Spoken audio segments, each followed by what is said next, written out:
If you are new to this series, we have been going through every single national title claim in college football history for the FBS or highest level at the time it was claimed. At this time, we have covered all of the one-time and two-time champions and are moving on to the threes and beyond. Please go back and watch those for me after this if you enjoy this sort of thing.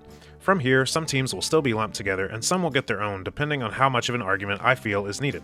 So, let's get chronic. Prior to the college football playoffs and BCS national title game, we relied only on the polls to determine the college football national champion, with some formulas and short-lived systems in between attempting to better things. The polling system failed many times, with as many as 4 to 6 teams in contention that never even played each other. This often resulted in many split national championship years. Prior to 1965, some polls voted on their national champions before the bowl games were even played, and then saw their champion lose their final game. If you go back a little further, the first attempt to straighten things out came in 1936 with the creation of the AP poll, and was often the most respected poll for many years. But even then, the early media had their biases and favorites due to what they were familiar with. If all the writers and voters only saw Notre Dame or Yale, they would have no way to compare it to what was going on down south or out west, and usually just sided with what they knew. Prior to the AP, we had a wild, lawless 67 years of college football where many or no teams called themselves national champions, and a lot of those teams didn't even claim national titles in this era until more modern polls went back and retroactively named them national champions. Are you confused yet? You should be. While the AP poll is often the benchmark for a champion from 1936 to 1998, I would still argue that point. If the AP named you champion and nobody else did, that smells a bit fishy. Personally, I tend to side with what a majority of the polls say. So if the AP says you are the champ, but 11 others don't, I look deeper into the situation. And that's just me. You are free to do or think whatever you like. Jerry, just remember, it's not a lie if you believe it. And of course, I view any titles won through the playoffs or BCS title game as automatically 100% legit from the start of the video, even if you disagree with the selection committee. And yes, I have also disagreed with them plenty of times. On the flip side, any that claim a separate title outside of those official parameters I view as complete bullshit, whether the selection committee screwed said team or not. History is history, and I respect that fact, even if I dislike that fact. For the purposes of this channel, I'm only going by what the school actually claims. I will do a series covering unclaimed titles later on. I have added a layer to my tiers and now broken them down into 5 sections. 100% legit, debatable but fair, I see your argument but no, complete bullshit, and introducing 1941 Alabama, which will be reserved for the most imaginary or dumb claims that exist. In this one, I have decided to lump together Florida and Florida State. Did I do this so that the two hated rivals fans will go to the comment section and tear each other apart? Yes, I did. But there's a little more to it than that, and it's honestly not that complex. I'll mention it at the end. It might surprise some people to learn that the Gators didn't have the most decorated history before millennials were born. While they started breaking through in the 1980s, it wasn't until the hiring of former Florida quarterback and Heisman Trophy winner Steve Spurrier when things really took off. After winning the school's first 5 conference titles, including this season, that is, we arrive at 1996. The team smacked nearly everyone around with a high-powered offense as they got through the first 10 games perfect, with key wins over the likes of number 2 Tennessee 35-29, number 12 LSU 56-13, and number 16 Auburn 51-10. But wait, they suddenly ran into number 2 Florida State and lost 24-21 on the road. This dropped them only to 4th, however, and a 45-30 win over number 11 Alabama in the SEC championship game raised them back to number 3. The Gators and Seminoles fatefully had a rematch in the Sugar Bowl, and if you were wondering, number 2 Arizona State was playing number 4 Ohio State with a national title on the line for the Sun Devils in the event of an FSU loss. But they ended up losing themselves, so opportunity missed. Anyways, the rematch of the Sunshine Showdown became a beatdown by the third quarter as Florida pulled away to win 52-20. This was also the 7th time in the season Florida had scored over 50 points, led by Danny Wuerffel, who won the school's second Heisman following his coach. The Gators were named consensus national champions, and this was actually the designated national championship game through the short-lived Bowl Alliance. This title is 100% legit, and even if it wasn't 100% perfect, it's still 100% legit. Avenging your one loss to your worst enemy to hoist your first title had to feel fantastic. Only 10 years later, in 2006, Florida did it again under second-year head coach Urban Meyer.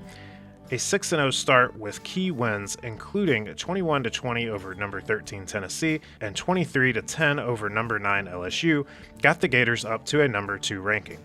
But then they lost 27-17 at number 11 Auburn.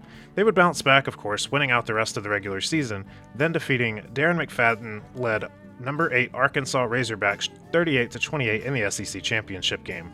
This set up a BCS national title game with Meyer's future team, number 1 and undefeated Ohio State.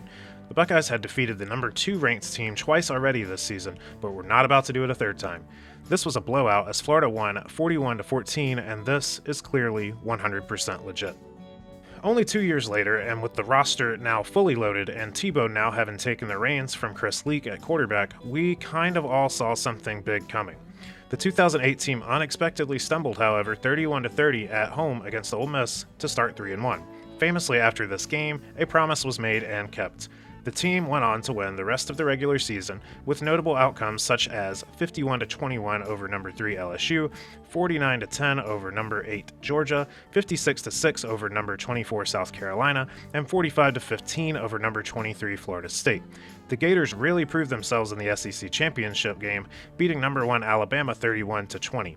In the BCS championship game, we kind of all knew Florida was going to win, though fair play by Oklahoma for keeping it close and staying in it the whole time.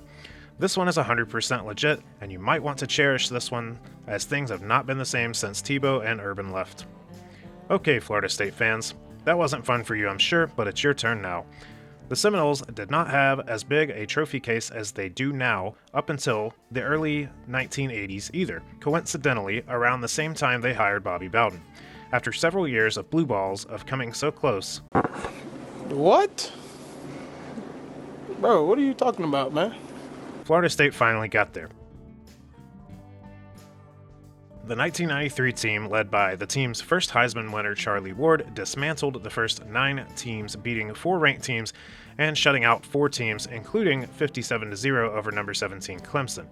In Game 10, they ran into number 2 Notre Dame and lost 31-24.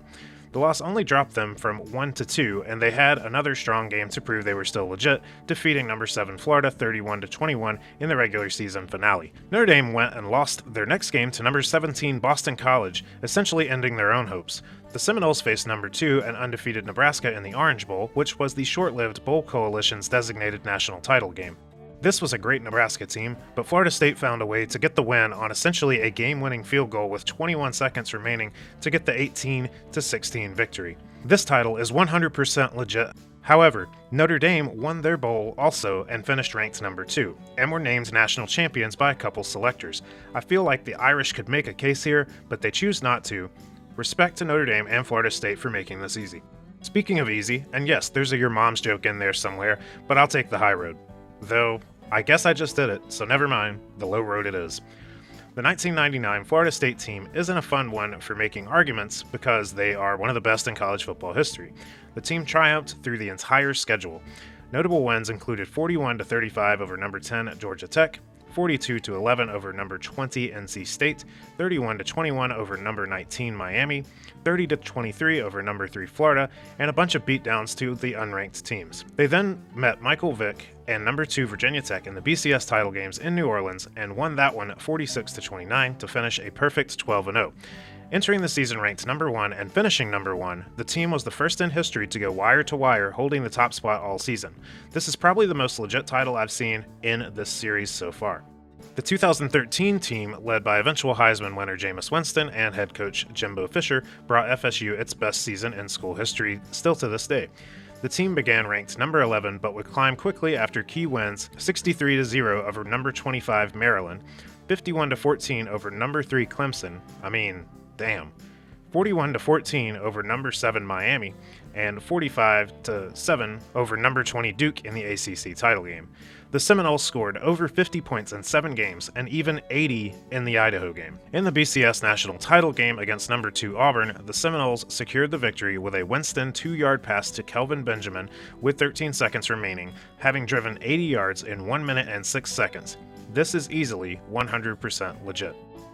Now, in the beginning, I said I paired these two up for the arguments in the comments. Now, while that is an advantage, that's not the main reason. So why did SMU and Texas A&M get their own videos? Simple, because when a team has 3 title claims and they're all legit, there's little to no arguments and the video would be extremely short. And videos too short don't make much money. Now, for argument's sake, let's hear whose 3 champions are more impressive, and I want to hear from both fan bases, and even chime in with some neutral fans out there. I'm not going to give my opinion because I do happen to despise one of these teams more than any in all of sports, so I'll remain quiet as I try to keep my bias out when possible. And there we go. If you feel I was unfair or missed a piece of info, go ahead and make your case in the comments. And remember, this is just one guy on YouTube who did some research and gave an opinion. I'm sure I won't change any fanbase's opinion on the titles they choose to boast about, and those certain fanbases have made that pretty clear thus far. This has been College Football Chronicles, and I hope you will join me next time.